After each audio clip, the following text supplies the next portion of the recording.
Yo, what it do, chat? Um, Sorry that the stream crashed. I took it down.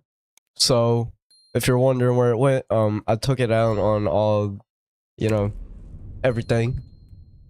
But we're gonna be playing some rank. I lost fucking 20 RP because my fucking power short circuited, and I can't run two air conditioners at once. I can't run the one in my room and the one in here, which fucking sucks. But I am sick as a bitch. Or not sick as a bitch, but I'm sick. I don't know, with something. I think I caught something at the doctor's office when I went with my woman yesterday. And now I'm just fucking like this now, so yeah. So I probably won't go to the doctors with her again, cause like I'm not trying to get sick. So respectfully, I'm gonna stay my ass at home. And for the people in my Discord wondering why the widget, or not the widget, but the notification ain't up for Kick, is cause it kind of just didn't put it up. And the bot will be coming up. I still haven't had time to mess with it and get it online. And then that means I'm gonna have to mess with my other one too for my esports server and shit. And god damn. But hopefully we have a good stream. Hopefully get that 20 RP back that we lost. And yeah, but we is not gonna be live for long. I want you to know that right now, chat.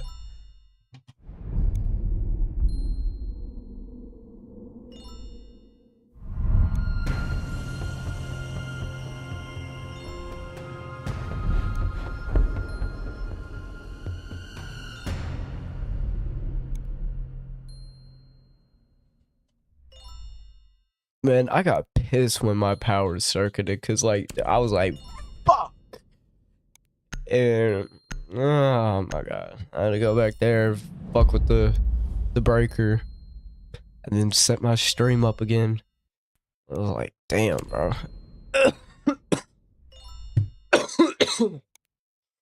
Y'all will be hearing me cough like a bitch. I do want to let you know that,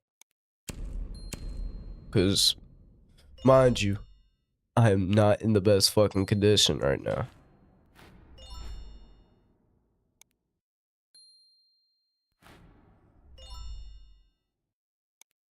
So it seems like we have a diamond on our team, or someone who's hit diamond. I don't know which season that is.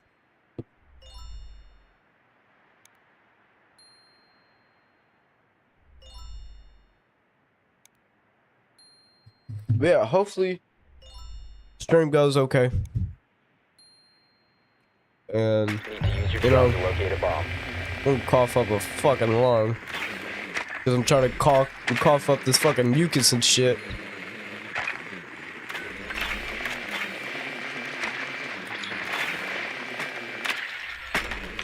Your drone has found a bomb.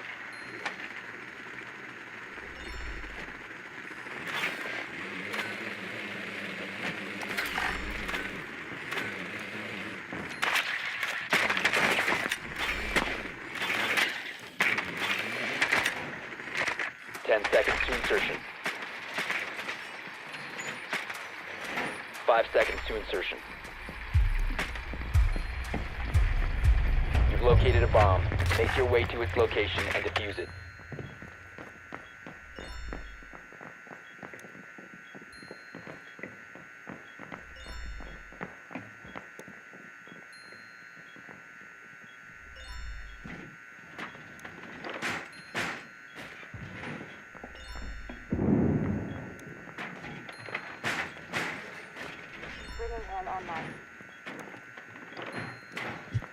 Alright, my bad. I had to do a little audio configuration.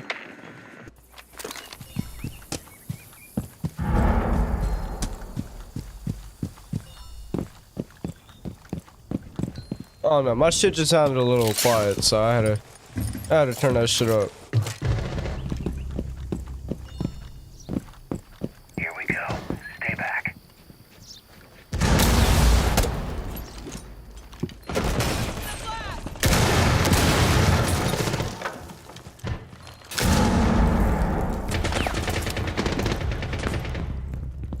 Throwing up. Look at the floor. Loading new mag. Nothing to report at my location. Watch it. Enemy's got enemy devices are off the board. Fight still.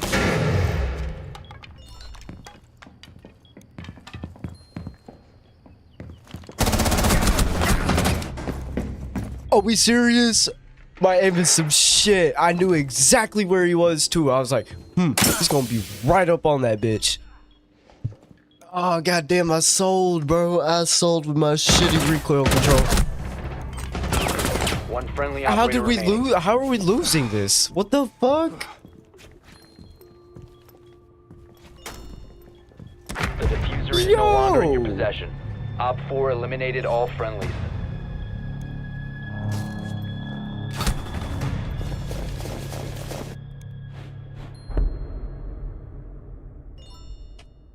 There is no motherfucking way, bro. Probably is not finna get that RP back that we lost. No bet, because it seems like our team, or not our team, but yeah, it actually kind of is our team. I'm not gonna lie, because they literally had this shit. They had it without even me having to do anything. They had that shit. And they sold, bro.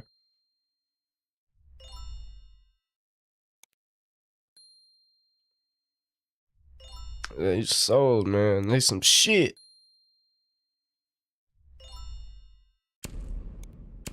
Oh, I just wish I could fucking breathe again, chat. This shit is fucking killing me.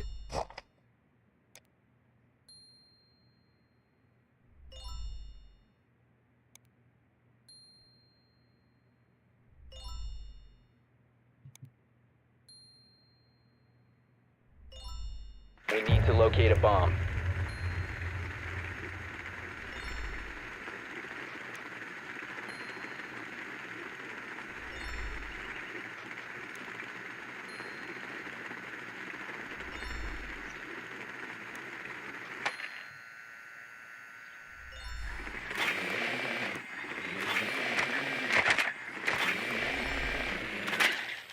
Drone has located a bomb.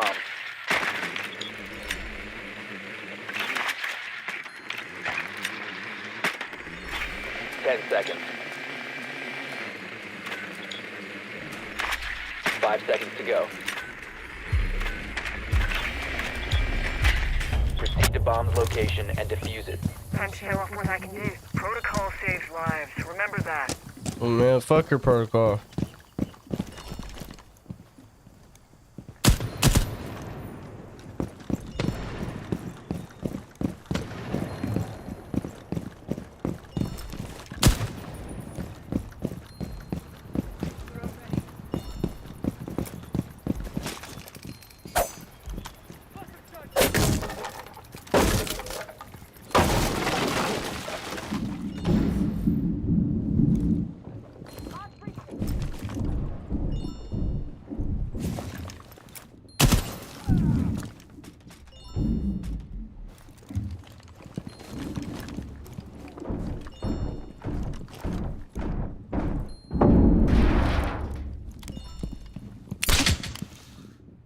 Ready to push them out.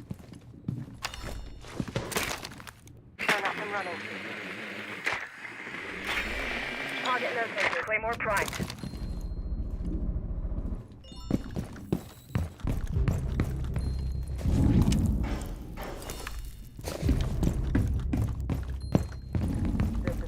We gotta get up in there like swimwear.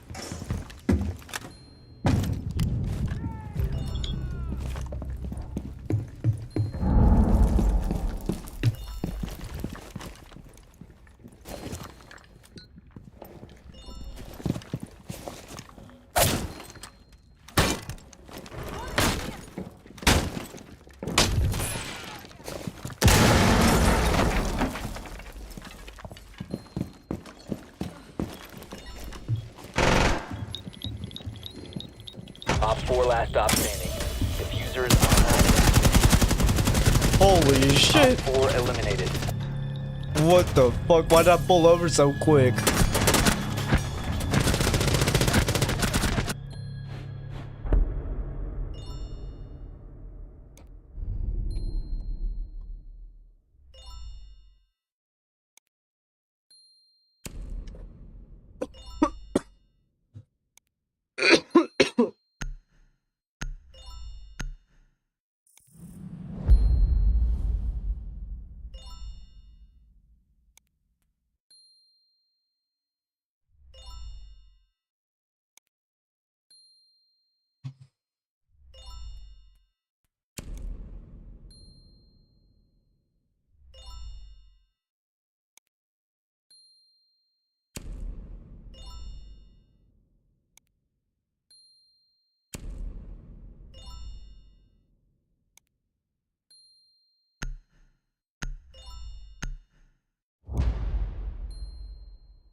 We need to locate a bomb.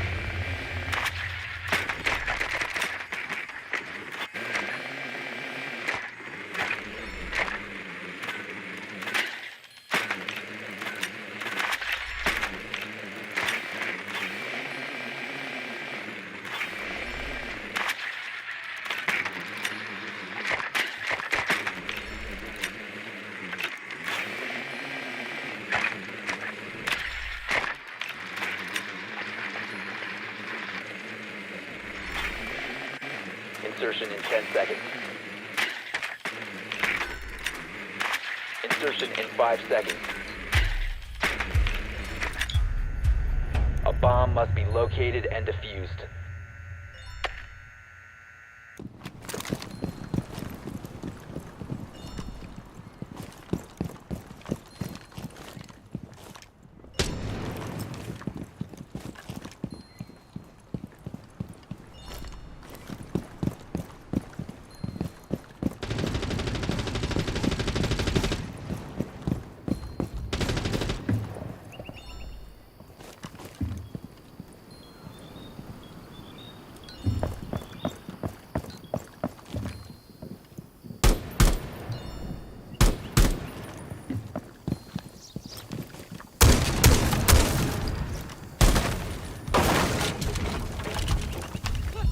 Drone ready.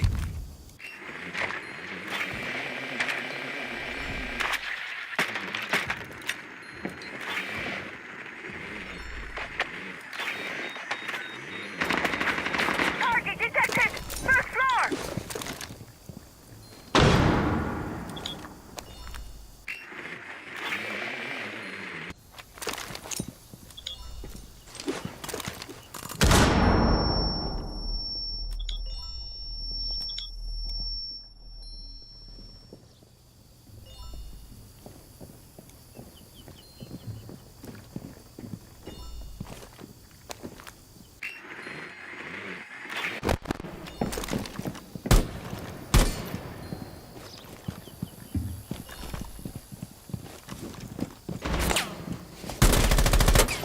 Hostile in my sight! First floor! That is so fucking lucky, dude. I didn't even see the dickhead. You located a bomb. Oh my god, bro. What the fuck?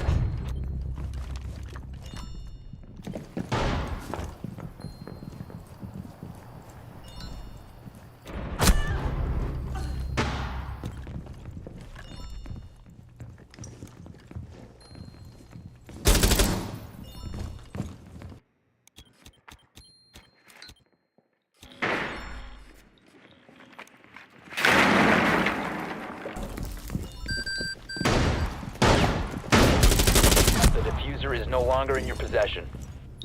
Down to one friendly.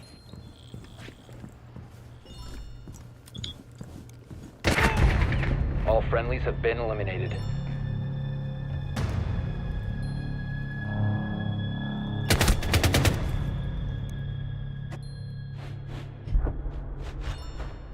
What the fuck, bro? Genuinely, what the fuck?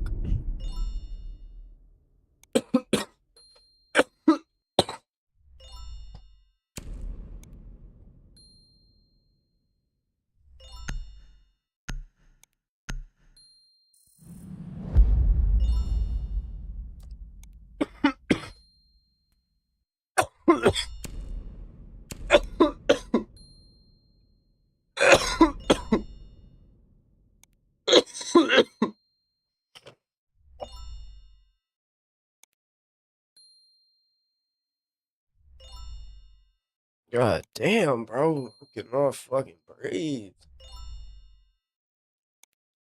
Throat won't stop itching. Oh my god.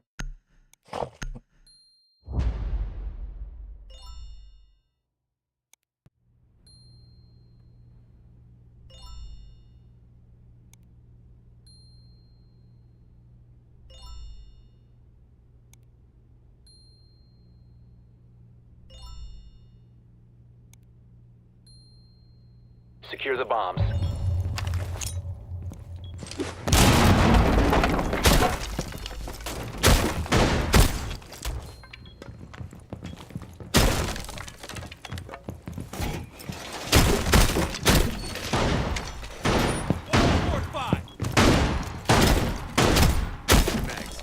Op 4 located a bomb. Protect it.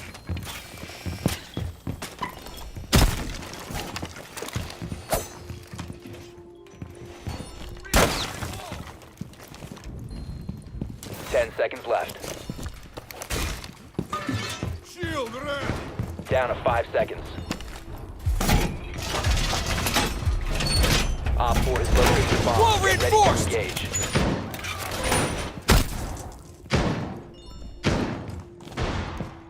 Swapping mags.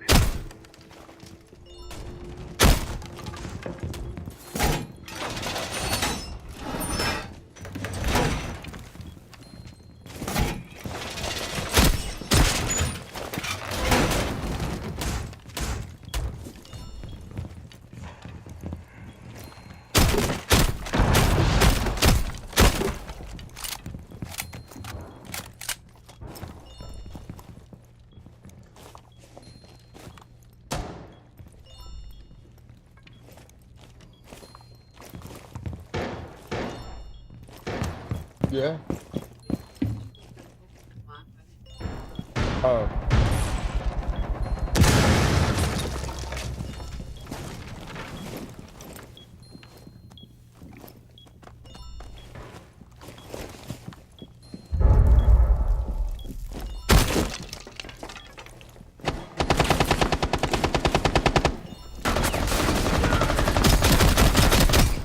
I'm reloading.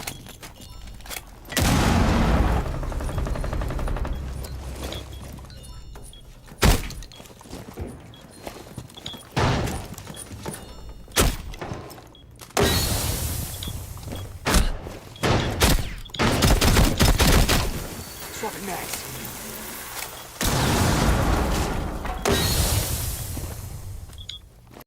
Friendly, last operator standing.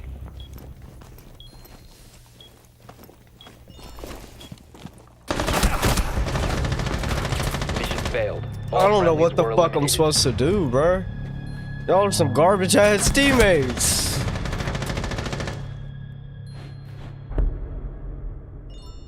Like, fuck. Man, what the fuck am I doing even playing this shit if I'm not even gonna do good, bruh? Like, what the fuck?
Protect the bombs.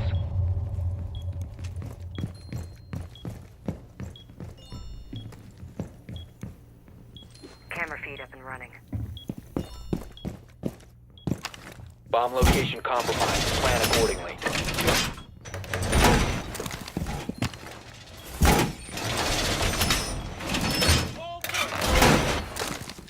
Throwing a mine. Here's a momento. Tread mine on. Down to 10 seconds. 5 seconds to insertion. Op 4 has located a bomb. Be ready for hostile action. Feelings of guilt are quite common after the death of a loved one. I can help you if you will let me. Stay out of my head, freak.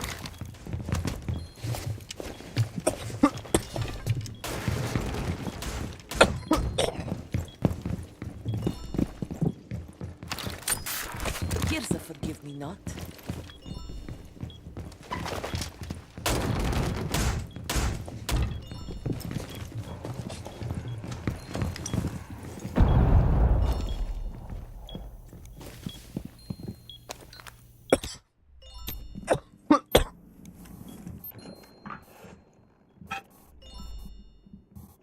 What the fuck?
Reloading. 15 seconds left. Op 4 has placed a diffuser near a bomb. Destroy it. Op 4, last stop standing. Diffuser located. Protect the bombs. Disable the diffuser. What the fuck? Friendly, destroy the diffuser. Mission successful. Bro, just fucking. I don't even know, bro. Why'd you just throw yourself in the claymore like that? What was the point of that?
Secure the area. Keep the bombs protected.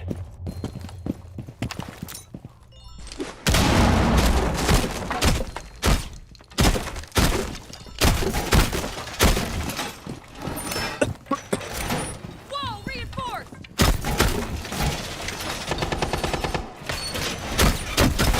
Wall reinforced!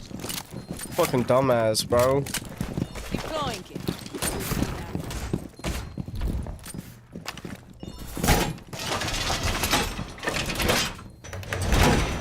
10 seconds. Running. Op 4 has located a bomb. Plan your defenses accordingly. 5 seconds and counting. Op 4 has located a bomb. Get ready to engage. Can do, will do. I'm this.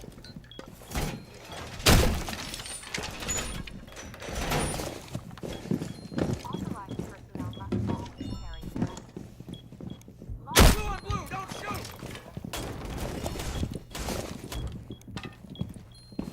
shoot! I got him, bro.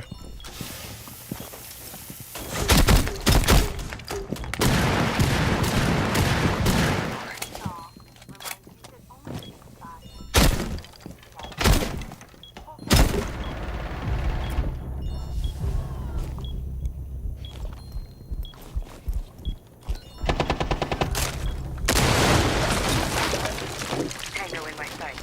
First floor.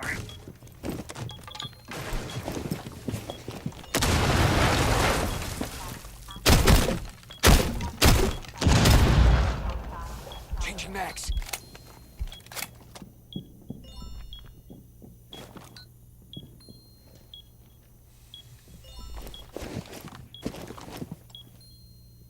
Authorized personnel.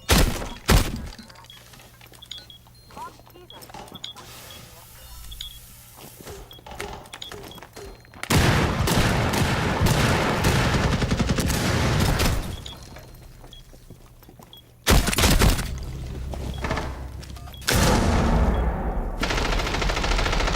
Emergency status activated.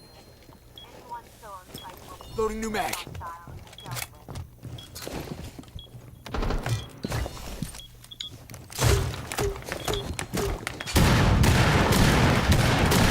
He didn't see me.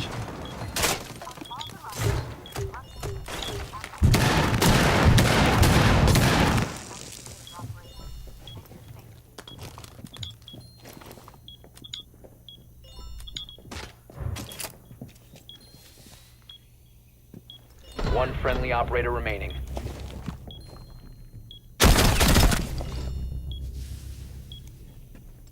Warning. Ongoing situation in the laboratory. Personnel must remain alert until it is resolved.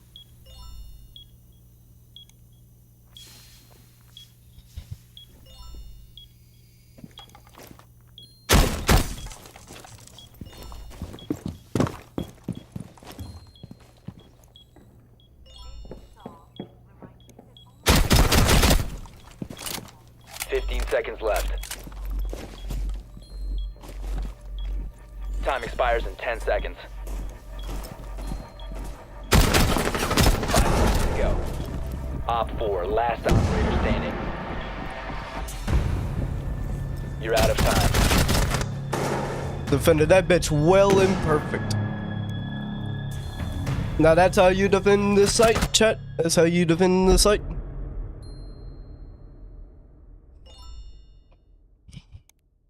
Okay, now I feel a little bit warmed up now. I feel okay. So I think we can turn this shit around.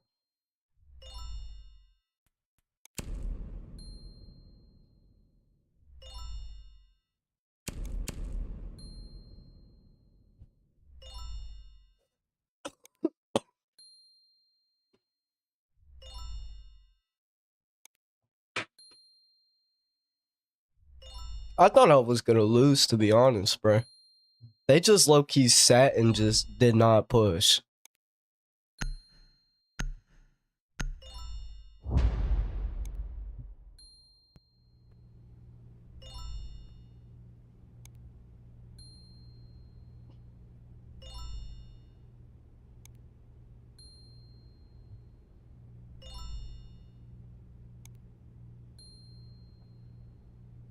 Secure the area. Keep the bombs protected.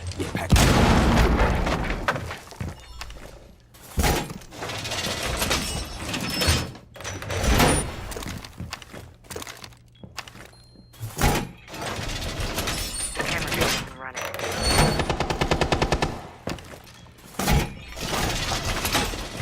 Phone eraser built. Wall reinforced!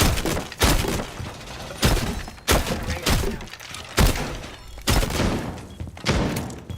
Reload. Down to 10 seconds.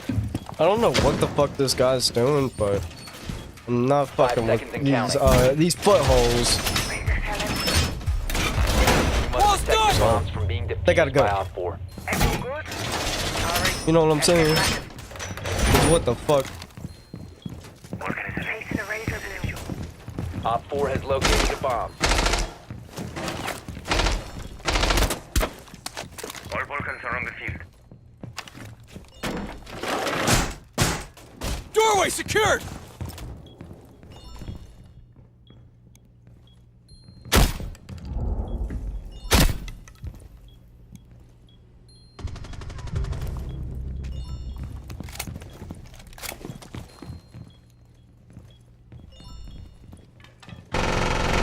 Reload!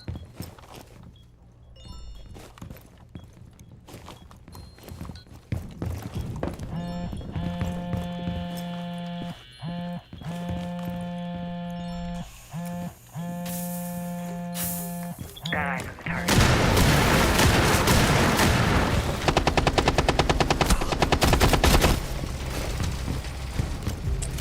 Tank inside.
Nice fire off.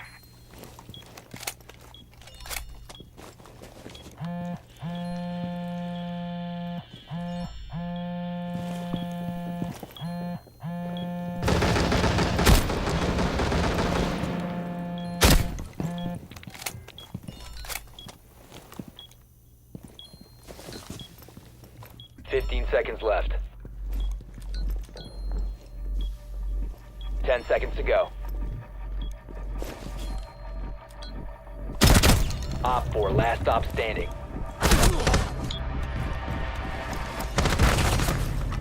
You're out of time. Hey, at least my death was worth it, so I'll give it that. Okay, I got more kills than the team? What type of fucking shit is this? This should not be happening right now. All of a sudden I do dog shit and now I'm doing fucking better than the entire team. Like, what happened?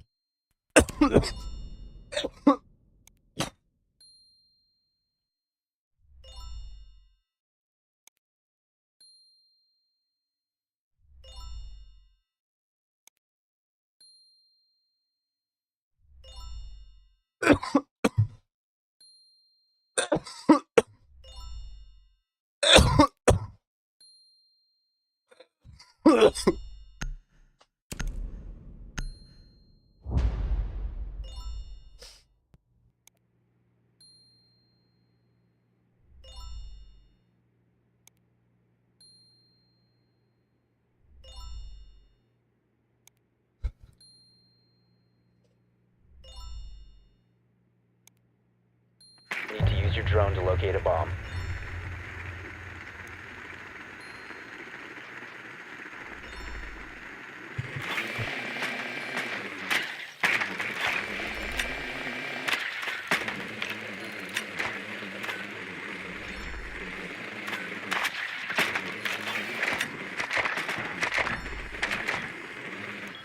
Drone has located a bomb.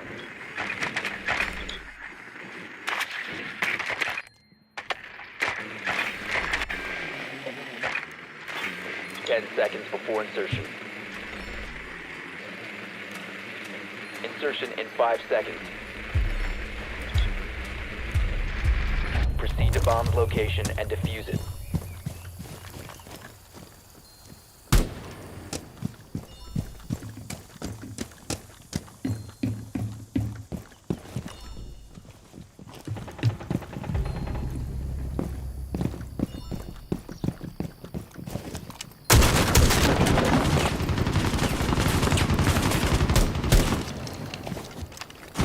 Drone activated.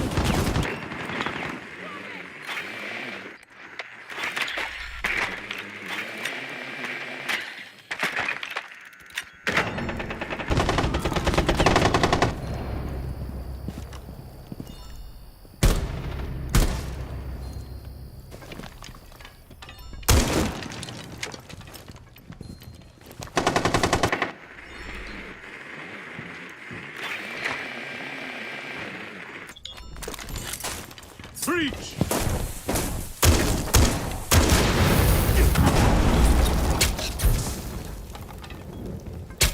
Start loading!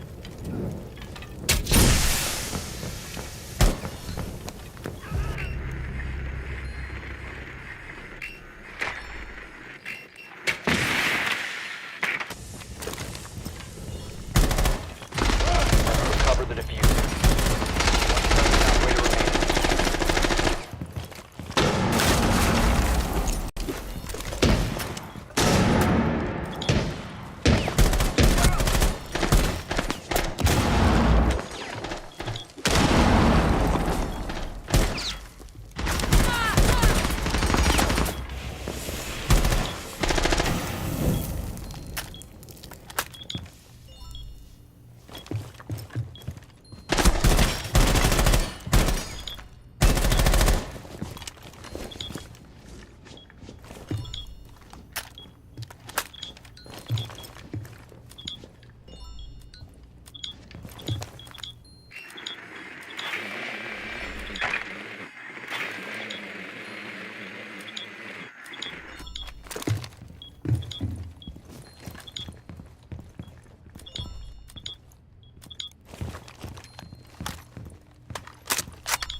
Seconds.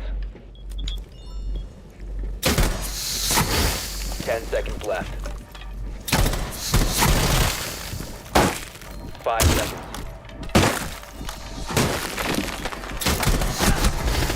All friendly. Damn, bro, what the fuck was going on this round?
Secure the area. Keep the bombs protected. Yeah, I think I got sick from going with you yesterday. I don't know if I'm gonna be doing that again and getting fucking sick. So Gotta reload. Cause my fucking nose is Op 4 located a bomb. Protect it. fucking killing me. Device trace. 10 seconds. 5 seconds and counting. I'm probably finna go to sleep after I do this shit. Op 4 has located a bomb.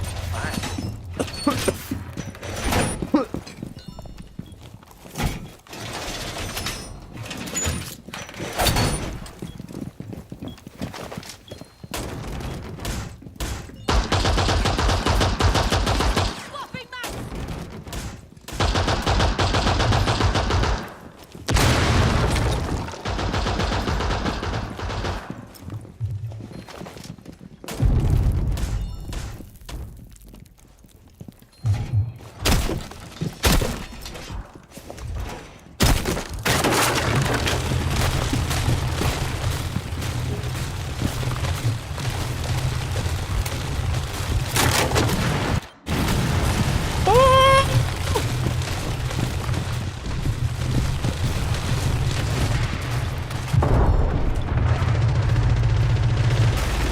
Changing mag.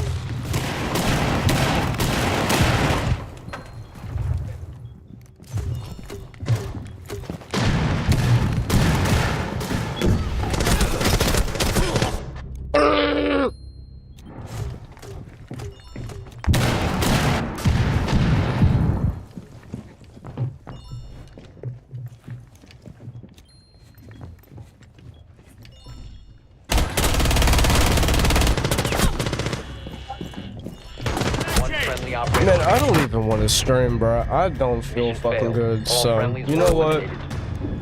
If I don't feel good tomorrow, I'm not fucking streaming. But, yeah. I'm getting off. I just don't feel good. So, bye, yo. There was a time when anyone would tremble upon hearing the name John D. Rockefeller. Not only was he the world's first billionaire, he's one of the richest people in history. His empire, Standard Oil, became the most dominant monopoly in the world by brutally crushing competitors, taking control of multiple industries, bribing the government into submission, and treating business as if it was war. Because of his ruthless business practices and secretive deals, Rockefeller made many enemies. His career is filled with bitter rivalries, like with Andrew Carnegie, and even ferocious battles against US presidents. But before he was the titan of the oil industry, Rockefeller was at the very bottom of society. His story is one of only a handful of cases where someone manages to rise from the depth of poverty to the absolute peak of wealth and power. Rockefeller's story is at times inspiring, and at times chilling. It's an example of what happens when greed and ambition go completely unchecked. So, let me take you back to 1839, where a young John D. Rockefeller is born into poverty.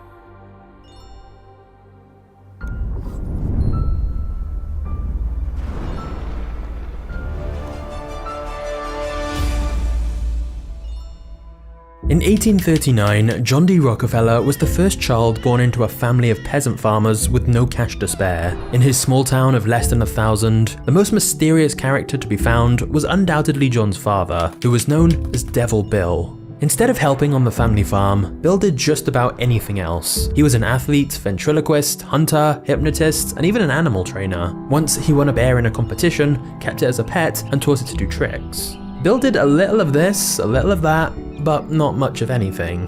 Bill would also spontaneously skip town in the middle of the night, leaving John and his siblings to fend for themselves for weeks or even months, only to reappear in a luxurious carriage and shower John and his siblings with toys and gifts. And this confused John, because his family lived in a crumbling old house, wore tattered clothes, and they were hungry and cold every night. They lived a pitiful life, with these occasional bouts of luxury when his father returned. And the reason for that was because Bill lived a secret double life as a con artist. Whenever he disappeared, Bill changed his name from William Rockefeller to Dr. William Livingston, and traveled from town to town selling useless herbal remedies and potions to the sick and desperate. Because Bill was usually far away running scams, John's mother enlisted John's help working at the farm, where she instilled a strong religious faith and sense of duty in him whilst they ploughed the fields. For a boy younger than 10, balancing school and farming was backbreaking, but it taught him the value of discipline and hard work. John was proud to be helping his family out. In fact, he even started coming up with other ways to make money. For example, John once followed a wild turkey into the woods, stole its eggs, and raised the hatchlings. When they matured into turkeys, John sold some of them for a tidy profit and kept the rest so he could get more eggs and repeat the process. Despite his young age, John was now pitching in a few dollars every week and was making a serious impact on the family's finances. It looked like the Rockefellers might finally have a decent and stable life. However, when John was 10, his father Bill was accused of sexually assaulting a young woman. Even though nothing was proven, the Rockefellers still faced public disgrace, and so they were forced to pack their bags and find a new home. You'd think after this event, Bill would dial back his schemes, his infidelity, and focus on healing his relationships to his family. But instead, he did the complete opposite. Whilst using his fake identity of Dr. William Livingston, Bill married another woman in a different state where no one recognized him. Of course, he kept this a secret, and neither John's mother nor the other woman ever knew he had 2 wives. But the effect was evident. Bill was almost never around. So the Rockefellers moved from town to town, and John took on more responsibility as the unofficial head of the household. All whilst going to school, he kept finding ways to make money, manage the family's finances, and he even started giving out very small loans. Finally, the Rockefellers found a good home in Cleveland, Ohio, but now that John was 16 and nearly done with school, he wondered what the next phase of his life would be. John wanted to go to college, but by this point he had 4 siblings and a 5th on the way. And since John's father was absent even more than normal now that he had his secret other wife, John's mother relied on John to help pay for their food, housing, and education. This meant college was out of the question. John had to get to work immediately. And so just 2 months before his graduation, John dropped out of school and began looking for a job in Cleveland.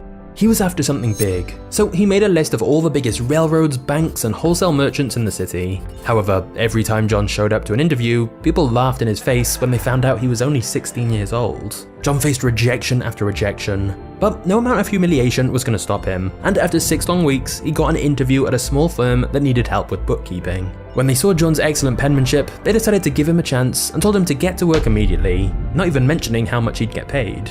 John was ecstatic, and for the rest of his life, he celebrated September 26th as a personal holiday he called Job Day. To him, it was even more important than his own birthday.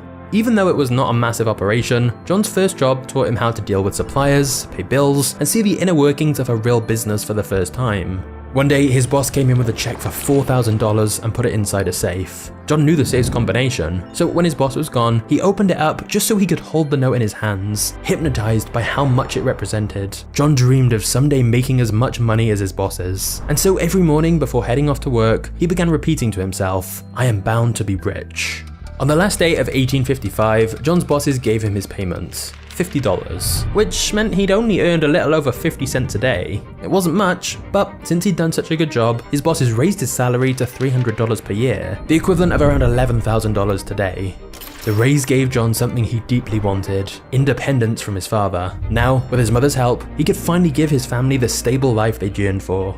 And from early on in his career, John personally gave around 10% of his salary to various charitable causes. But after 2 years of diligent work, a recession slowed the business down, and one of the founders quit the firm. All of his responsibilities fell onto John, who became the company's lead accountant. However, John knew the economic downturn had caused a sharp decline in the firm's revenues, and he suspected that soon the firm may have to close down completely. And yet, John wasn't worried. His 2 years of experience in the job had given him a huge amount of confidence, and so John was already planning his biggest move yet. John D. Rockefeller was ready to start his own company.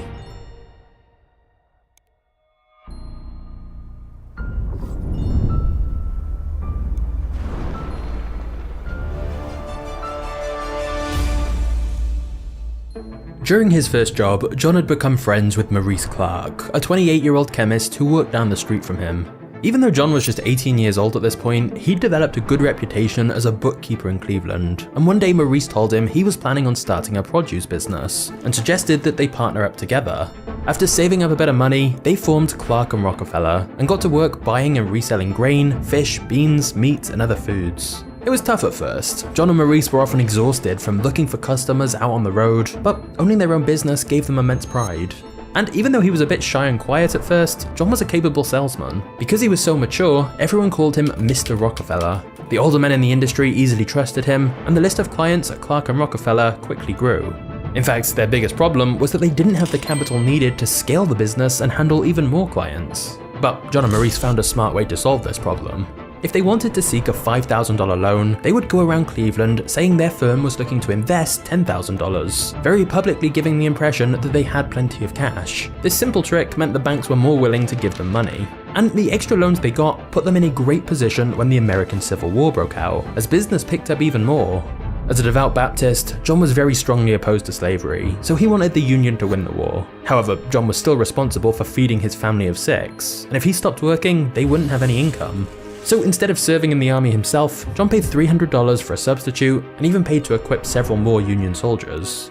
The war gave a huge boost to the economy of the northern states, and Cleveland became an important strategic location for the Union. Local food prices were massively inflated, so John's produce business quadrupled almost overnight. In 1862, John and Maurice cleared a profit of $17,000, over $500,000 in today's money. Not bad for a 23-year-old, but an opportunity to multiply his wealth even more soon came across John's desk. You see, before electricity, people used to light their homes at night by burning oil inside of a lamp. Usually this oil came from whale fat, but finding and hunting down whales was costly and difficult, and sadly, some whales had been hunted down to the point of extinction. However, in 1859, someone in Pennsylvania discovered that by using a tall wooden structure known as an oil derrick, you could extract industrial amounts of crude oil by drilling straight into the ground. Mining crude oil this way was cheap, and it was fairly easy. Profits came quickly, and since so many people were made rich by the oil boom, crude oil was given the nickname Black Gold. And that's when John was introduced to Samuel Andrews, a young man who was looking for investors to build a crude oil refinery in Cleveland, which was only a day's ride away from the Pennsylvania oil regions. Andrews had a huge advantage over most of the competition. He discovered that if you applied sulfuric acid to crude oil, it would essentially purify it and turn it into kerosene. When burned, kerosene lasted longer and shined brighter than crude oil. It was a simple process, but the secret was closely guarded by the few who had discovered it. Now that John and Maurice had plenty of money to spare because of how successful their produce business was, they thought it would be wise to diversify their business, and thus they loaned Andrews $4,000 to set up his oil refinery. But to begin, they considered this as a side venture. John and Maurice kept managing their produce business and let Andrews handle the refinery by himself. Setting it up was remarkably simple, and because kerosene was a superior product to crude oil, it began selling like crazy. John couldn't ignore the numbers anymore. Within only a year, the oil refinery had become the most profitable side of the business. Together, John and Maurice decided to make a bold move. They abandoned their previous business and went all in on the oil industry. However, their initial enthusiasm was met by a massive challenge. The supply of oil was always in an unpredictable state. At this point, oil had only been found in one small region of Pennsylvania, so many people thought that it would eventually run out. Whenever someone struck a massive oil field, an entire town of oil miners would suddenly form around the site, drill every last drop, and then the town would disappear just as quickly as it had formed. Because of this, there were periods where oil was overabundant and prices would dip as low as 10 cents. But on the flip side, if it seemed like the oil was running out, then prices would suddenly rise all the way up to $14. So, to say that the oil market was turbulent would be an understatement. To mitigate this effect slightly, John decided to stay out of mining oil and concentrate only on refining oil. But for John and Maurice, the situation was still extremely stressful. When oil was easy to find, they weren't as profitable as prices were low. And when the wells were running dry, they feared that the last drop had finally been found and they'd soon have nothing to sell. The uncertainty was too much to handle for Maurice, and in 1865, he agreed to sell his share of the business to John. This was the tipping point of his career. Scared to his bones, but with a calm exterior, John agreed to buy Maurice's share of the company for $72,500, or $1.35 million in today's money. Maurice was cashing out, whilst John was doubling down and going all in on the seemingly risky oil business. However, it seemed like John's daily affirmation that he was bound to be rich was quickly becoming a reality, because just as the deal was going down, a gigantic new oil field was found in the Pennsylvania oil regions, finally undoing any doubts he had about oil running out. Of course, the market was still very competitive, so if John truly wanted to become as wealthy as he desired, he would have to brutally crush his competition.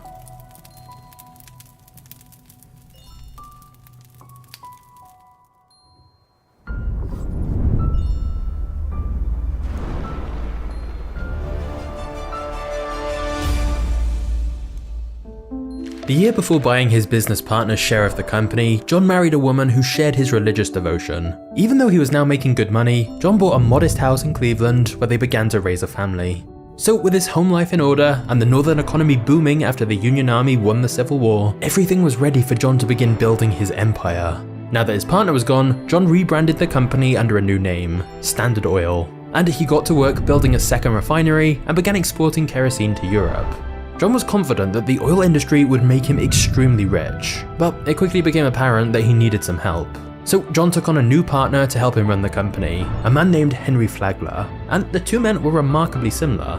Like John, Henry wasn't interested in making a little money. He wanted to build an empire. That's why when John told him about his ambitious plans for Standard Oil, Henry was all in. He was also just as religious, disciplined, and determined as John. In fact, perhaps their only difference was that Henry was even more ruthless when it came to doing business. Henry approached business the same way he would approach war. The only way to win was to completely crush your enemy, and so John adopted this philosophy as well. You see, competition in the oil refining industry was quickly turning warlike. Now that others had uncovered how simple the refining process really was, Rockefeller's product was no longer unique. New brands of kerosene were popping up all over the market. So John and Henry began scheming and decided to form strategic alliances that would not only boost Standard Oil's profits, but also hurt their competitors at the same time. One example of this was when John secretly colluded with the railroads to get better transportation costs than all their competitors.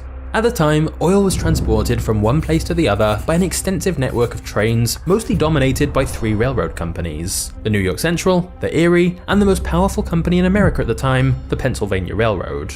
Because of the way their routes were laid out, it was beneficial for the New York Central and the Erie railroads to carry oil to refineries in Cleveland. But for the Pennsylvania Railroad, it was more profitable to carry oil directly to New York City or Philadelphia. So the Pennsylvania Railroad declared that Cleveland would be wiped out as a refining center, and they pulled out of the city completely. After this news that the largest railroad was leaving the city, many refineries in Cleveland left the city too. This was a disaster for the New York Central and Erie railroads, who had made sizable investments in Cleveland, and they were now losing customers. So instead of joining the panicking crowd and leaving Cleveland, John saw that the Erie and New York Central railroads were in dire need for business, and he decided to use their desperation to his advantage. In exchange for a consistent flow of oil through their networks, John negotiated a deal with the Erie in which Standard Oil would get a 75% discount on the railroad's official shipping costs. And in exchange for a daily order of 60 carloads of refined oil, John negotiated another deal with the New York Central Railroad to pay $1.65 per barrel shipped, when the official rate was $2.40. So, with both railroads, John now had extremely favourable rates secured. And even though the railroads were reluctant to accept these lower prices, the guaranteed consistent shipments were irresistible to them. In fact, since these railroads went from shipping all sorts of things to focusing just on oil, they could simplify their operations and boost their profits. So it was win-win for everyone. Well, except for the Pennsylvania Railroad and Standard Oil's competitors. Because of the deal, Cleveland became the largest refining center in the country, and since the Pennsylvania Railroad had abandoned the city, it was at a steep disadvantage when trying to revive their business there. And of course, the discounts John had negotiated with the railways, known as railroad rebates, were kept a secret to Standard Oil's competitors, and so all the other oil businesses would have to pay the full price to transport their oil on the very same trains. And here's the thing, because John knew for a fact that his costs were now lower than all his competitors, he was able to trigger a price war. John would lower the price of his oil so that his competitors would have to do the same in order to remain competitive in the market. But since John knew his competitors were paying more than him to transport the oil and thus had higher costs, even if they charged the same price for their oil, John was still making more profit. He knew his competitors wouldn't be able to survive. So John kept slashing the prices, and eventually the price would go so low that some competitors would go bankrupt. Once they went bust, Standard Oil would have way less competition, so John could bump up the price again and charge even more than he did originally. It was brutal, but it was extremely effective.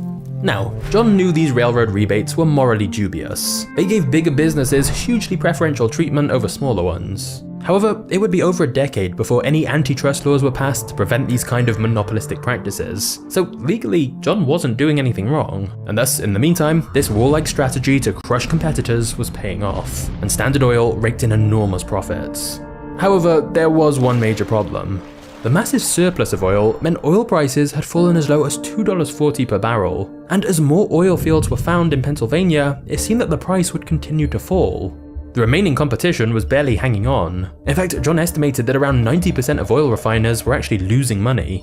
But John began to fear that his individual success could be overshadowed by a total collapse of the entire oil industry. John was convinced that if they were facing a system-wide problem, they needed to find a system-wide solution for it. And John's solution would be to organize an even more dominant monopoly, the likes of which had never been seen before.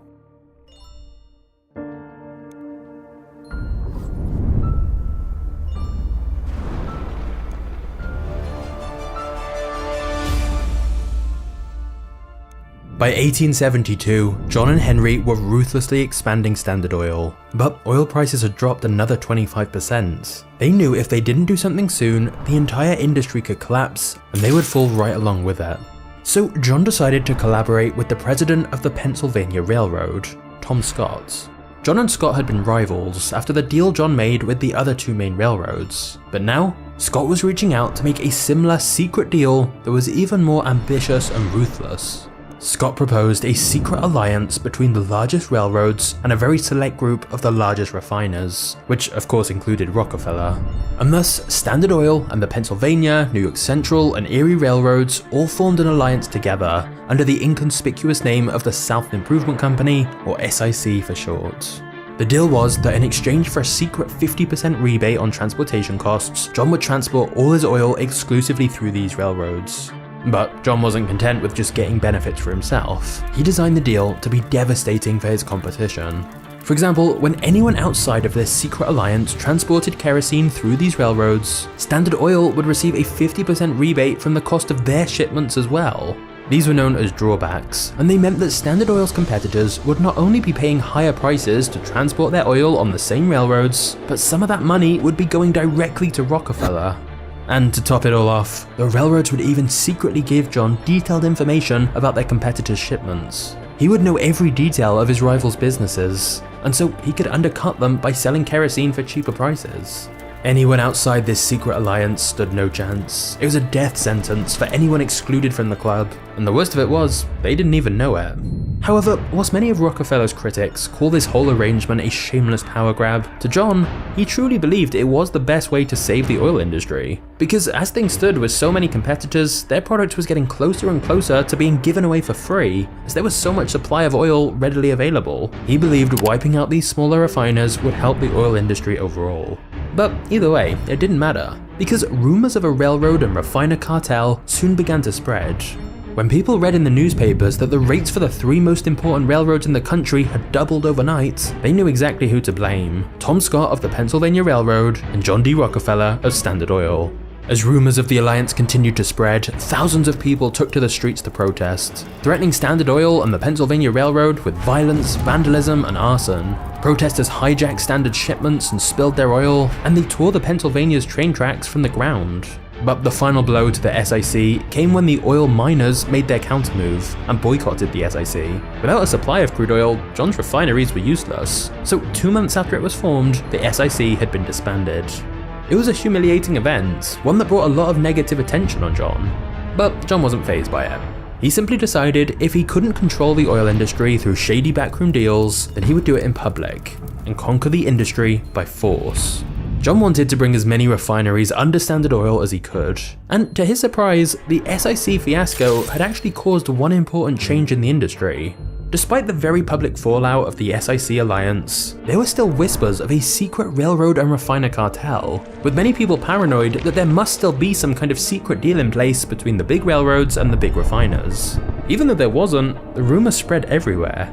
Oil refiners were scared that if Standard Oil still had a secret deal with the railroads, they would get crushed, and John decided to leverage this threat to his advantage. In a period of 6 weeks, now known as the Cleveland Massacre, John managed to intimidate 22 out of the 26 oil refining companies in Cleveland into selling out for fractions of what their businesses were actually worth. So even though the SIC hadn't gone ahead, the fear it had created pressured many refiners into panic selling their companies to John. Plus, since many other refiners were losing money anyway, John would show them his company's finances so they could see how well Standard was doing, and to prove to them that he could outlast them all. For most refiners, the choice between fighting a losing battle and cashing out was obvious. And whenever anyone sold out, John gave them only 2 options. They could either sign a damning contract prohibiting them from ever joining the industry again, or they could join Standard Oil. Since most competitors chose to join Standard, John had the brightest minds in the industry working for him. All those entrepreneurs who'd been running their own companies were now brought under the Standard Oil umbrella into one giant company. Also, when the new refineries came under Standard's ownership, they outfitted them with the latest oil refining technology, which drastically cut costs. By mid-1873, John was in control of an empire with a growing number of highly efficient refineries that together could ship out over 1 million barrels of kerosene every year. He now had a monopoly over the Cleveland refineries. However, on September 18, 1873, a day historians call Black Thursday, a series of bank failures plunged the US economy into a national recession that lasted 6 years. For the first time, oil prices dropped not because there was too much supply, but instead because of a total lack of demand. Standard began operating only 2 of their 6 main refining plants in Cleveland. And a year after Black Thursday, a single oil barrel traded for as little as 48 cents, less than the cost of an equal amount of water. So everyone from the miners to the railroads and the refiners were dreading their seemingly inevitable fate, bankruptcy. But thanks to Standard Oil's careful management of finances, excellent credit with banks, and their modernized refineries, John was one of the only refiners in the country who was able to still clear a profit. And as always, John regarded every crisis as an opportunity. He smelled blood in the water. Now, John already dominated in Cleveland at this point, which was one of the main refining centers in the country, but he knew the bleak economic conditions were a nationwide problem, and so refiners in the other refining centers like Pittsburgh, Philadelphia, and New York were all struggling badly. And thus, John decided this was precisely the right time to acquire as many of them as he could. So John initiated a nationwide buyout campaign, and whenever anyone was reluctant to sell out, John would resort to indirect ways of pressuring them into submission. For example, he would buy all the available refining machinery and barrels, so competitors couldn't even make or package their oil. And if somehow they managed to make any oil, he would reserve every railroad for months, so they couldn't even ship it anywhere. Another one of John's brutal business tactics was to pressure the railroads to raise prices for other refiners high enough that they would soon face bankruptcy. Since he had detailed records of all his competitors' shipments, he would wait for them to be on the verge of ruin, and then he would offer to save their business by buying them up for pennies. Eventually, everyone who Standard Oil wanted to acquire was either absorbed into the growing giants or crushed under its pressure. By the time the economy was starting to recover, Standard controlled over half of Pittsburgh's refining capacity, the largest refineries in Philadelphia, and they secured a dominant position in New York as well. To exert even more control over the industry, John built a network of pipelines which brought crude oil into their refineries and pumped out refined oil in large cities. The pipelines meant Standard relied less on the railroads to transport their oil, and thus it further reduced their unit costs. And with its pipelines covering the eastern seaboard of the United States like tentacles, Standard Oil earned its appropriate nickname, the Octopus. Despite still only being in his 30s, John D. Rockefeller was now the undisputed king of oil refining, and one of the wealthiest men in the country. However, by now, too many people had been victims of Standard Oil's predatory business practices. The largest newspaper in America at the time even called the company the most cruel, impudent, pitiless, and grasping monopoly that ever fastened upon a country. John's list of enemies was growing dangerously long.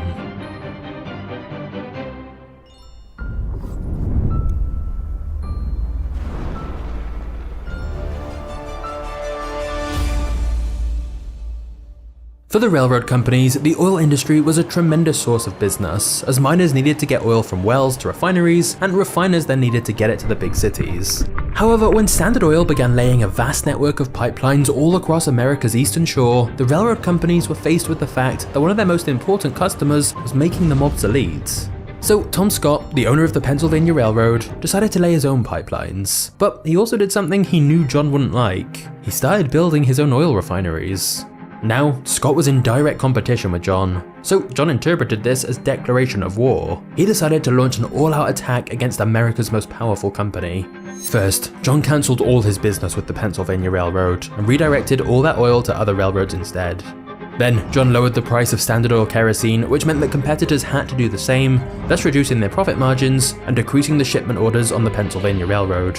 And finally, John convinced the New York Central and Erie railroads to lower their shipping fees drastically for everyone to make sure the Pennsylvania Railroad lost even more business. And these strategies most definitely worked. To compete with all this, the Pennsylvania Railroad literally had to pay refiners to transport oil for them. Scott also had to lay off hundreds of his employees and reduce the salaries of those who stayed by 20%. But John's attack didn't just affect the Pennsylvania Railroad. Another big railroad, the B&O, had to make similar layoffs and wage cuts, and thus John's attack on the Pennsylvania Railroad inadvertently caused one of the most violent labor strikes in American history. Dozens of people died in the commotion, and in Pittsburgh alone, the Pennsylvania Railroad lost 500 freight cars, 120 locomotives, and 27 buildings after they were torched by protesters.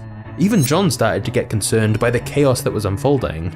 Before long, the Pennsylvania Railroad, a Goliath once thought to be invincible, had lost the battle against Standard Oil, and Tom Scott was more than ready to surrender.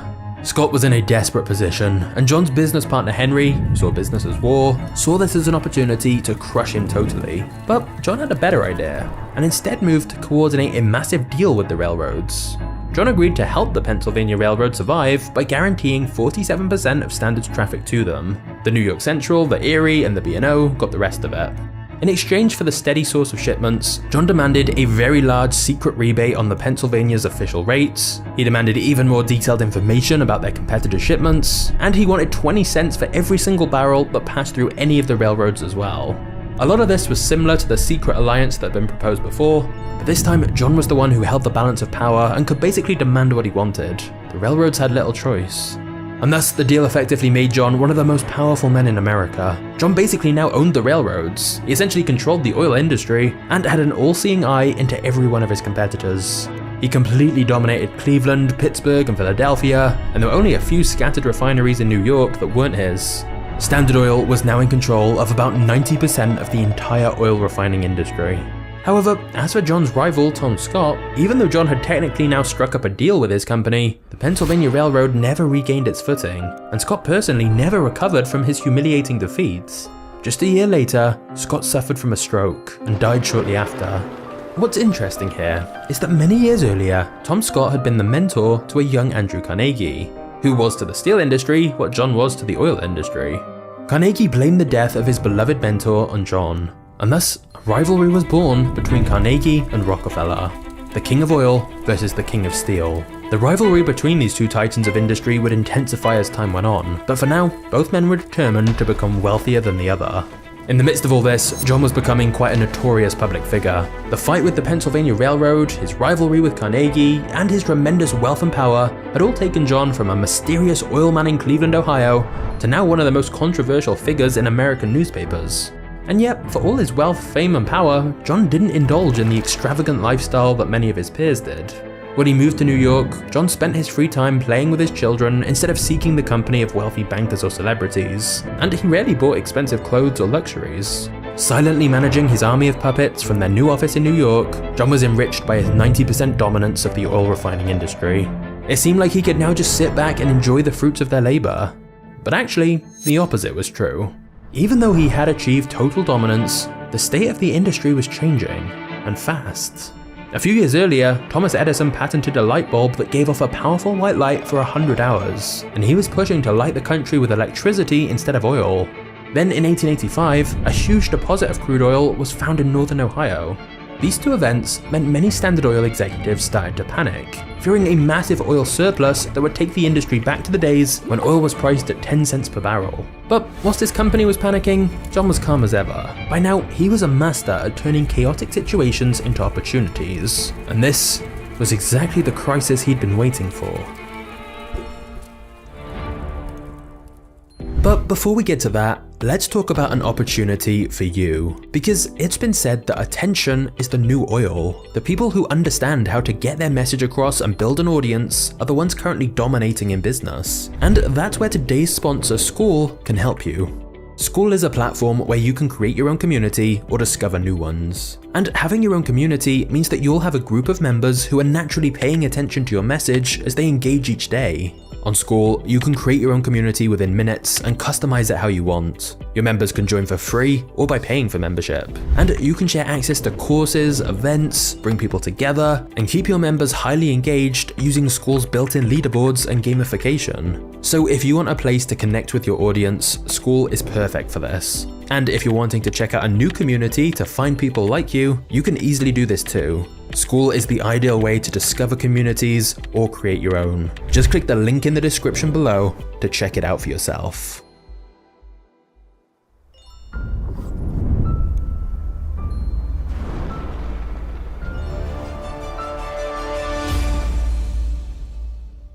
Up until this point, Standard Oil had only focused on refining oil. John had been pursuing horizontal integration, taking over other refining companies who did the same thing he did. But John knew that the discovery of oil in Ohio would change the oil industry, and he wanted to ensure his company profited from Ohio's new oil fields. So this was just the excuse he needed to begin radical plans for vertical integration, where Standard Oil would now be involved in every step of the supply chain. John essentially wanted to cut out any middlemen and control the entire oil industry himself, from oil wells to refineries to transportation, storage, and distribution. And thus, John doubled down on every step of the business, turning Standard into its own supplier, transporter, producer, and retailer. Standard Oil's existing operation had the strong base of industrial infrastructure it needed to make sure it kept making money, whilst John figured out how to profit from Ohio's new oil fields. He began buying up land in the area, building hundreds of derricks to drill for oil, and laying new pipelines to transport it. However, it quickly became clear that Ohio's oil had one glaring problem. Even after it was refined, it had such a terrible smell that people called it skunk oil, and so nobody wanted to buy it, and it traded for as low as 15 cents per barrel. Almost everyone else gave up trying to sell the skunk oil immediately, but instead, John hired a team of chemists to study the skunk oil, and within a year, they'd found a way to remove the sulfur in the oil which had been causing the terrible smell. Standard was now the only company selling this new, cheaper form of oil, and this gave John a massive head start when a few years later, oil began breaking out in immense quantities in Oklahoma, Texas, Kansas, and California. It was now evident that America was sitting on an ocean of petroleum, and the company best poised to take complete advantage of it was Standard Oil. It was also around this time that automobiles were beginning to replace the horse and carriage, and luckily for John, the process of refining crude oil produces one key waste product, gasoline. With wealthy consumers being introduced to the automobile, Standard found a reason to transform a material they typically discarded into an immediate source of extra profits. This meant that even when the United States was thrust into another economic depression in 1893 and 600 banks had to close their doors, John was once again prospering amidst even the worst economic conditions. With John's fortune growing larger than ever, John took more of a backseat in day-to-day operations at Standard Oil and began to think more about investing elsewhere. For a man as capable in business as John, you'd expect he'd probably also be a decent investor. But if you took a look at John's personal investments at the time, you'd find most of them were deep in the red. John knew if he wanted to keep the generational wealth he'd acquired up to this point, that he needed to get his investments in order. So he hired a Baptist minister called Frederick Gates to help him.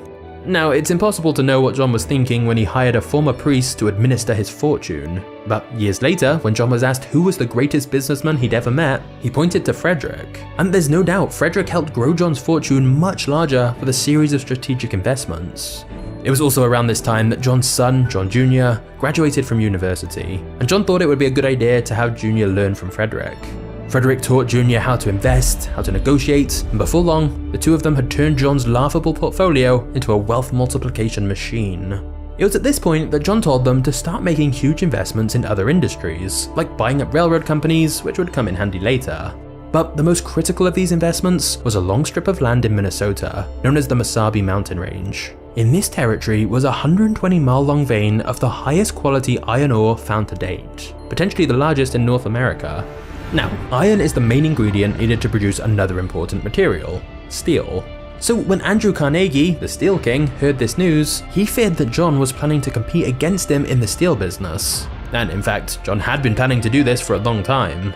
Up until now, Rockefeller and Carnegie's rivalry had really only been about who was wealthier, but now they were in an open battle in Carnegie's territory. John was no longer content dominating the oil industry, he was now coming after the steel industry.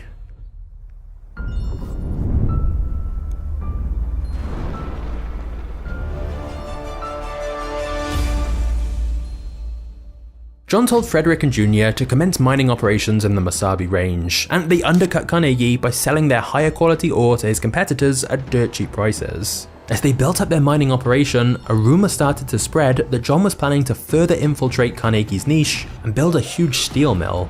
Now, over on Carnegie's side, he had a head start of a few decades in the steel industry, which gave him considerable leverage over John. But he also had two big problems. Firstly, John had a source of iron that was more plentiful and of a higher quality than Carnegie's. And secondly, Carnegie had made the mistake of assuming that iron would always be cheap and easy to find, so he hadn't made any investments in iron mines during the last few years. His blind faith had been proven wrong over time, and now his supply of the most important mineral he needed was running out. And so, hoping to save his business, Carnegie approached John, Frederick, and Jr. to make a deal. By the time the negotiations concluded, the two sides had reached an agreement. Carnegie agreed to buy a minimum of 600,000 tons of ore from John's mine every year and transport all of it, plus an additional 600,000 tons from his own mine, exclusively through John's railroads, which John now owned a few of. In exchange, Carnegie would get a secret rebate from John for supplying his railroad with so much business. It was the exact same sort of mutually beneficial secret agreement that John was used to making with railroad companies for his oil transportation, except now he was the one giving Carnegie a secret rebate. And to seal the deal, Carnegie agreed to never buy land around the Mesabi Range, and John agreed never to build a steel mill. The partnership was win-win for both men, and so it seemed they were willing to overlook their differences if it meant they'd both profit hugely, and of course at the same time, hurt both of their competitors. The agreement between these two former rivals soon made news headlines, provoking a craze on Wall Street. Investors hoped to get rich by investing in John's iron mines and Carnegie's steel mills, which both looked unstoppable now they were working together rather than competing. However, there was one man who had a bit more imagination than simply investing separately in their two companies, and that man was JP Morgan. JP Morgan realized that if he could unite John's investment with Carnegie's business under a single name, he could create a steel monopoly that was more profitable than Carnegie Steel and even larger than Standard Oil. JP Morgan called it US Steel, and if it all worked out, it could be the most valuable company in history. So JP Morgan approached John and asked him how much he would sell the Mesabi iron mines for. But to his surprise, John said that Morgan should talk with his 27-year-old son, John Jr. JP Morgan assumed he'd be dealing with a rookie. How much could this 27-year-old really know? But when JP Morgan met Jr. and bluntly asked him, "What's your price?" Jr. was not intimidated by Wall Street's wealthiest banker. He calmly responded, "Mr. Morgan, I think there must be some mistake. I did not come here to sell. I understood you wished to buy." Jr. insisted that JP Morgan had to set the price for the Mesabi territory, which meant Jr. had all the power in the negotiation. Morgan was so surprised that he had to step out of his office and rethink his strategy. Eventually, he made his offer. In exchange for total ownership of the Mesabi mines and the existing mining operation in it, JP Morgan offered a grand total of $88.5 million in US Steel stock, just over $3.1 billion today.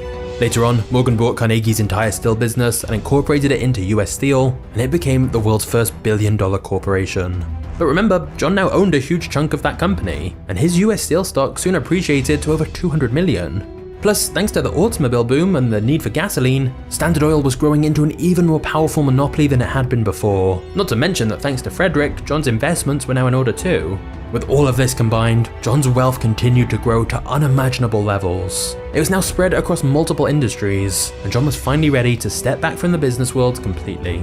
However, John never publicly announced his retirement, which was a crucial mistake, as the public still closely associated him with Standard Oil, and that would soon come back to haunt him, as John was about to be involved in the most public scandal of his career.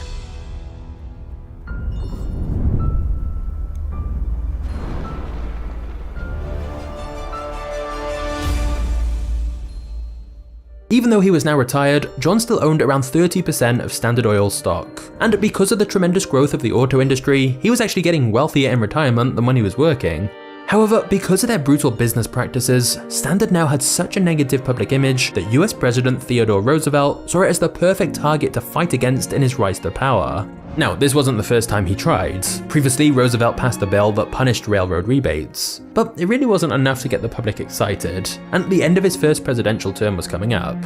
So Roosevelt detected that the public opinion of John and Standard Oil was quickly turning from a mere dislike to a passionate hatred, and that was largely thanks to a journalist called Ida Tarbell. You see, Tarbell's father was one of the oil refiners who were bankrupted by John's ruthless business tactics a long time ago. Her father's business partner even took his own life after their wealth was destroyed by John. Now, Tarbell was publishing monthly articles that told an in-depth story about the company and the man who had bankrupted her father and made her childhood miserable. As you'd expect, she didn't have many nice things to say. Tarbell managed to break through John's wall of secrecy, and so the dark history of the once mysterious Standard Oil was now in full view, with John as its protagonist. His backroom deals with railroads, his intimidation tactics, the politicians they bribed, everything was fully revealed, and the American public devoured the story. The series even exposed John's father's history of scams, his sexual abuse accusation, and they eventually discovered his second marriage, which took a heavy emotional toll on John and his family. Needless to say, John never responded to anything Tarbell wrote, and so his public image was contaminated as she publicly condemned him. and his silence only angered the public further. So in a few years, John went from one of the most private and mysterious members of the American elite to the national embodiment of corruption and greed. Now, the public was dying to see John and Standard Oil pay for their crimes. So as President Roosevelt approached the end of his first presidential term, he saw an opportunity to use the public sentiment to his advantage by making Standard Oil his enemy. In his presidential campaign, Roosevelt promised to take down the monopolies, and thus when he won the re-election, it was time to make good on that promise and wage war on Rockefeller's empire. He launched a full-fledged investigation into Standard Oil, and now the anti-monopoly laws that corrupt politicians always ignored got used to their full potential.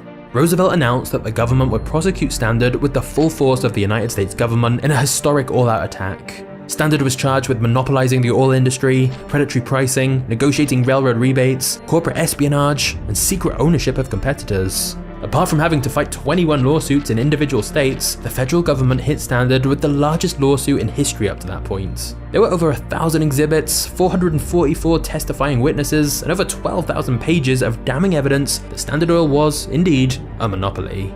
The lawsuit was so vast that it continued years beyond Roosevelt's presidency, but his ambition to defeat Standard Oil would eventually be satisfied. The evidence that Standard Oil was a full-fledged monopoly came when Standard's profits were examined. Because they were in control of 87% of oil refining in America, 100% in some places, Standard was taking full advantage of their monopoly status and overpricing their kerosene in order to make outrageous profits. And apart from being confirmed as a monopoly, evidence proved that Standard had systematically bribed hundreds of politicians and knowingly broken multiple antitrust laws. On May 15, 1911, after being found guilty of the crimes they'd been accused of, it was ordered by the federal government to dissolve Standard Oil and reorganize its subsidiaries into separate, unaffiliated companies. After 41 years, John's empire had finally been dealt a fatal blow and was being split up. Now, of course, you'd think breaking up an empire of Standard Oil's scale would be a losing situation for John.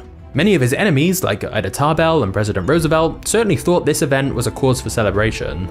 But what they didn't expect was that the dissolution of Standard Oil would be the most profitable event in John's career. You see, from the outside, it may have looked like Standard had been ruined by the dissolution, but actually, it was a pretty convenient time for the company to be broken up, as a lot of important changes were happening in the industry as a whole. As more oil fields were found in places like Texas and California, independent refiners were starting to find their footing in new markets faster than Standard could absorb them. The Middle East and Russia were now looking like their first worthy international competitors as well. And at the year before the verdict, gasoline had surpassed kerosene sales, and so the entire focus of the industry was changing. And because John still owned around a quarter of Standard Oil, when it was broken up into 34 different companies, he got his share of stock in all of them. And after they were open to public trading, investors nearly tripled the value of his shares. So John became even richer. By the end of 1911, the same year that Standard Oil was dissolved, John was getting close to becoming the world's first billionaire. Andrew Carnegie was now left far behind in the fight for the title of world's richest man. But now that John had achieved such unimaginable wealth, just one question remained. What was he gonna do with all that money? But before we get to the next chapter, if you sell anything online, you're gonna want to know about today's sponsor, ShipStation. ShipStation software makes e-commerce so much easier and saves you both time and money. Firstly, ShipStation integrates everywhere you sell online, including Amazon, Etsy, eBay, Shopify, and lots more. And it lets you manage all your orders in one simple dashboard. Secondly, ShipStation lets you easily automate shipping tasks. They have robust automations and reporting, which makes scaling your business so much easier. And thirdly, when you use ShipStation, you get access to industry-leading shipping rates from USPS, UPS, DHL, and Global Post. And we're talking discounts of up to 84% off the normal price. Over 130,000 companies have grown their e-commerce businesses with ShipStation already. And if you use my link, you can literally get a free trial to test it out risk-free. It's really quick to get started, so set your business up for holiday season success with ShipStation. Go to shipstation.com/magnates today and sign up for your free 60-day trial. That's shipstation.com/magnates.